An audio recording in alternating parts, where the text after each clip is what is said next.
Welcome back to the Relaxing Ghost channel here on YouTube. As always, your host with the most, Ghost. Episode 1 is here of the Attitude Era review series. Royal Rumble 1998, live from San Jose, California. Man, oh man, what a show it was. Gonna get right into it. Before I do that, subscribe to the channel if you haven't already. And man, that 3 hours flew by. I can't believe how quick it went. And it was a hell of a show, man. I love going back and watching the Rumble 98 every now and again. So episode 1, guys, this is a step in a new direction for this channel. I got a couple other projects I'm gonna be doing, and I just want to get a couple of points off. You know, this Rumble from 98 flew by. It didn't feel like I was forcing myself to watch it. Like, when you watch today's pay-per-views, it's almost out of, like, habit and force. You know, you're not really tuned in, but you still want to watch it because you love WWE, and you know, the product definitely has been toned down, of course, but these 3-hour Raws and 3-hour pay-per-views they got today, the Raws need to be cut back, and something needs to be done with these pay-per-views, because 2 a month is definitely burns you out. So let's get into it. The day is January 18th, 1998. It's the 11th annual Royal Rumble from San Jose, California. They're at the arena where the San Jose Sharks play. The opening match, we got 6 matches to go through here. I'm going to try to do this fairly quickly. It might be a longer video, guys. Hope you guys appreciate it. And, you know, I really gonna enjoy doing this new video review series for you. So, you know, comment below if you've seen this event, what you liked, what you didn't like. Vader versus the artist formerly known as Goldust. Goldust has been going through this phase where he's coming out in outrageous attires. He's wearing like a silver singlet with like a black bra and panties over it. His face is green. His hair is blue. He's wearing like a blue pinstripe shirt with green. This feud started at Survivor Series 97 when Goldust wouldn't tag Vader. You know, so this is a couple of months after that. You know, it's a quick back and forth match. It's only about 7-8 minutes. And, you know, not much interference from Luna, but she is there. We get a couple of near falls, and then Vader ends up winning with the Vader bomb off the top rope. And Luna tries to, you know, jump on top of him and choke him out, but Vader jumps off with Luna on his back, and her face hits the mat. Just incredible strength from Vader. You know, even though, you know, the guy's 450 pounds, Luna's probably $150. So Vader wins the match.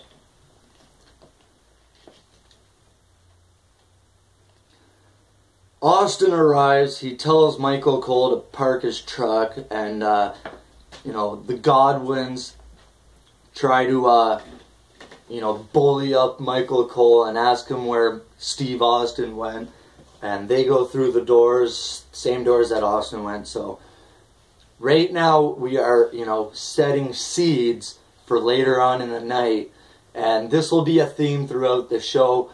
People are looking for Austin. Austin is a marked man. He's got a bullseye on his chest. Next match, we got a 6-man tag between the mini luchadors. We got Max Mini, Battalion, and Tarantula.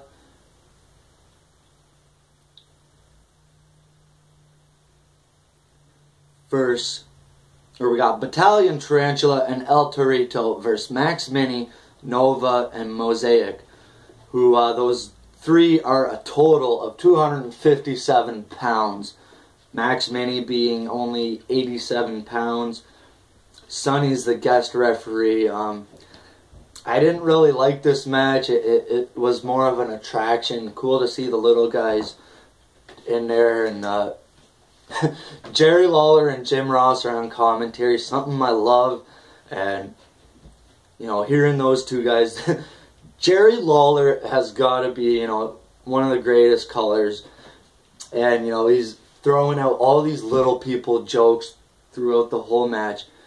You know, I didn't really like the match because they kept doing, you know, a bunch of arm drags, and, you know, over and over again. Like it just seemed repetitive. Like when you're that small, you can't really do many moves. It's harder, I guess.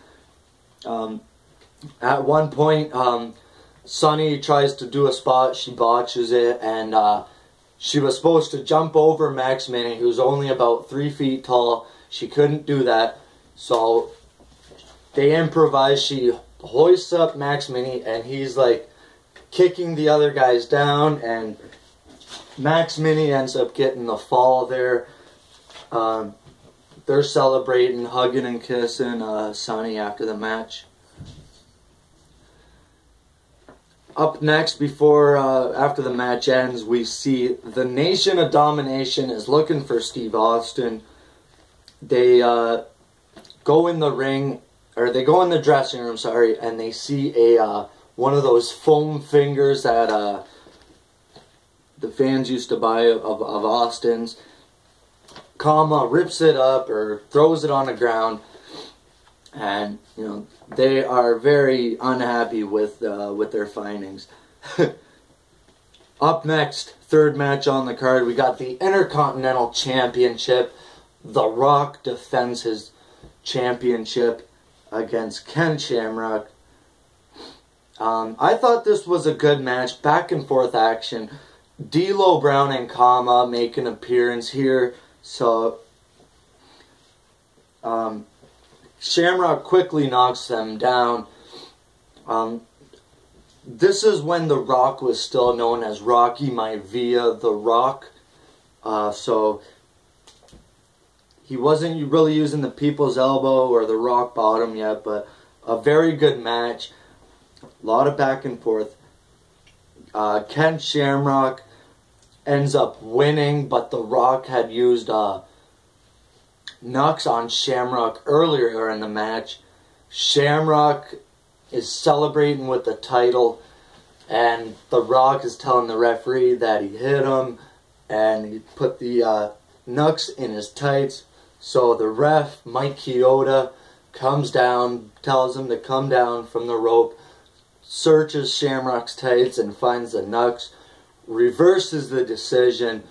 Rock is still the Intercontinental Champion.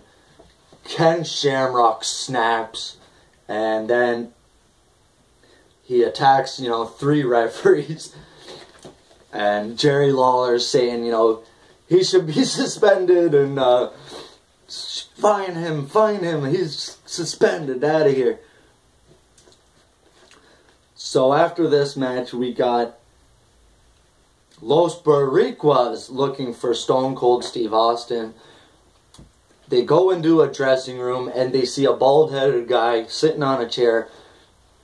This ends up being one of the guys from DOA.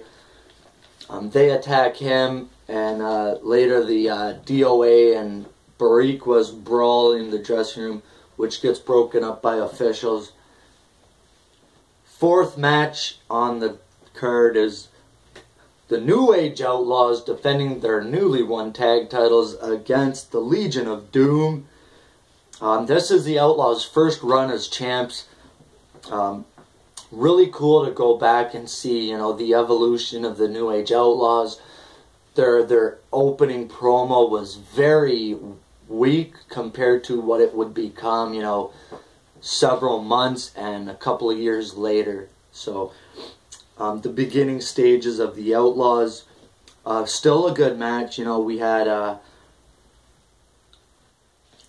the Outlaws handcuff Hawk there to the rope on one of the corner posts. Animal still dominating there while it's 2-on-1, and the Outlaws end up bringing a chair in the ring, breaking up the pin, which Animal had the match won. So they end up losing by DQ. You know, it's a weird finish there, but you know, it was a way to protect the Outlaws who were on the rise, definitely. Very good match, though. Still, it's a cool way how they protected the Outlaws while still protecting the Legion of Doom, who were super over, and you know, awesome match. Up next is the Royal Rumble match. I'm gonna try to run through this fairly quickly. You know, I'm not gonna go through every elimination and all that. You know, we got 30 men. Chainsaw Charlie and Cactus Jack are number 1 and 2. Cactus is in number 1. He comes out with a trash can. Chainsaw comes out with a chainsaw. And, you know, these guys are having a hardcore match inside the Royal Rumble match with chairs, bashing each other's skulls in with chairs and trash cans. Up next is a guy, Tom Brandy, number 3. He's in there for 12 seconds before getting dumped by Chainsaw Charlie and Cactus Jack. Number 4 ends up being The Rock, who lasts over 50 minutes. 5 is Mosh. 6 is Phineas Godwin. 7 is 8-Ball. 8 is Blackjack Bradshaw.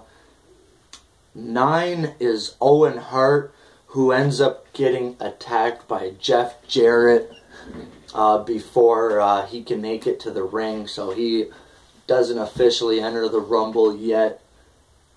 10 is Steve Blackman. 11, D'Lo Brown. 12 is Kurgan, who at the time was with the Truth Commission. And, you know, he would end up becoming a gimmick, a joke, dancing around with the oddities, who became super over. 13 is Mark Miro with the Lovely Sable. 14 is Ken Shamrock. 15, Thrasher. 16 is Mankind, who ends up becoming the first man to make 3 appearances in the Royal Rumble match. 17 is Goldust. 18 is Jeff Jarrett, who is the NWA North American champion at the time. I'd like to hear more about that, like if WWE tried to have a business partnership with the NWA, because if you remember, Jim Cornette managed the New Rockers, or the New Midnight Rockers, or whatever they were called. Kind of weird there in the early stages of '98. Jeff Jarrett is okay. Up next, Honky Tonk Man. Jarrett is quickly attacked by Owen Hart, who runs to the ring. He's still officially in the Rumble, and Owen Hart quickly eliminates Jeff Jarrett. Honky Tonk Man is up next, who, if you look closely in the background, you can see Triple H and Chyna following the Honky Tonk Man. Triple H and Chyna end up attacking Owen Hart with the crutches. Triple H is on crutches. He ends up attacking Owen Hart with the crutch, eliminating him from the Rumble, which would lead to their match at Mania. 20 is Ahmed Johnson. 21 is Mark Henry. 22 never comes out, which ends up being Skull from DOA, the one they attacked earlier there in the dressing room. 23 is Kama Mustafa. 24 is Stone Cold Steve Austin. And, all the action in the ring stops when they hear that glass break. Everyone's focus is towards the entranceway, the ramp, and they're waiting for Austin to come out. Austin comes out through the back, jumps over the announce table, the timekeeper's area, and slides under the bottom rope, quickly eliminating people. I think Austin quickly disposes of one of the Godwins and several other people. Austin ends up with over 7 eliminations. 25 Henry Godwin, 26 Savio Vega, which the whole Bariqua's team ends up running in the Rumble trying to eliminate Austin. Those guys get tossed out fairly quickly. 27 is Farouk, who ends up having a little beef with The Rock in the Rumble here. 28 is Dude Love, 29 is Chains, and the number 30 spot is Vader, who it only lasts 2 minutes. He gets dumped out by Goldust. It comes down to Dude Love, Austin, Farouk, and The Rock. Farouk gets dumped, Dude Love gets dumped, and then Austin thinks he eliminates The Rock there. Rock hangs on, slides under the rope. Austin turns around, hits him with the stunner, and tosses him over the rope. Great Rumble match. With this Rumble match here, it flew by, fairly quickly. With it only being about an hour and a half, whatever it was. This match flew by. Great Rumble if you're looking to watch one. And we still have a main event. So Austin's going on to WrestleMania to wrestle the champion, which will be decided in a casket match. Shawn Michaels defending the championship against The Undertaker. Man, this is probably one of the better casket matches, with Taker and Shawn both in their prime. I gotta say, this was a hell of a match. And the fact that the thing where Shawn hits his back on the corner of that casket happens, maybe 7-10 minutes into the match, is pretty crazy that Shawn went on for another 30 minutes. He did look like he was in pain, throughout the rest of the match. If you look closely, it does look like he was in pain. The first, 5-10 minutes, though, was crazy. Very quick pace, Shawn is, hitting high spot after high spot, bouncing off the ropes, trying to knock The Undertaker down. Undertaker is getting the advantage. And, they quickly brawl to the outside. Shawn Michaels hits a pile driver on the steel steps. Triple H and DX, the Outlaws, come to the ring. Los Boricuas come to the ring again. So that's their third appearance for the night. Los Boricuas, wow. We have Kane come out. Now at this time, Undertaker and Kane had been, on the same page. They reunited as Brothers of Destruction, and everyone thought Kane was there to save the day. He clears the ring of Los Boricuas and the Outlaws, and quickly attacks The Undertaker. Undertaker, is tossed in the casket, and Paul Bearer comes down with padlocks. They lock The Undertaker in the ring, or in the casket, not the ring. And the match is over. Shawn Michaels is still the champion. Now, in between the match, you know, Shawn gets tossed in the casket. He jumps out. At one time, both men are in the casket with the lid shut. They both get out, you know, because you got to have a winner in this match. Excuse me. But at that time, you know, it was a way for them to get out with Shawn being the champ and building that epic story between Kane and The Undertaker. And man, that was awesome story. So Kane pushes this casket towards the rampway and starts attacking the casket with an axe, breaks through the casket and sets it on fire. We have, you know, exclusive home video footage of, you know, the casket being, you know, extinguished after. They open it up and no one's in there. Undertaker says, Kane, you know, this isn't over, and I will never rest in peace. Everyone's wondering, you know, where Undertaker went and how could he get out of this casket that's locked.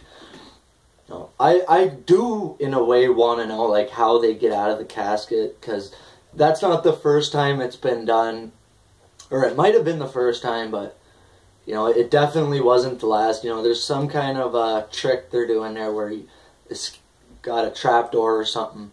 So it's kind of cool, you know, to see the story play out throughout the year. We'll get into that later, guys. This Royal Rumble definitely gets a thumbs up from me. And subscribe to the channel. Hope you guys enjoyed Royal Rumble 98 here on the Attitude Era review series. We'll talk to you guys later. Peace.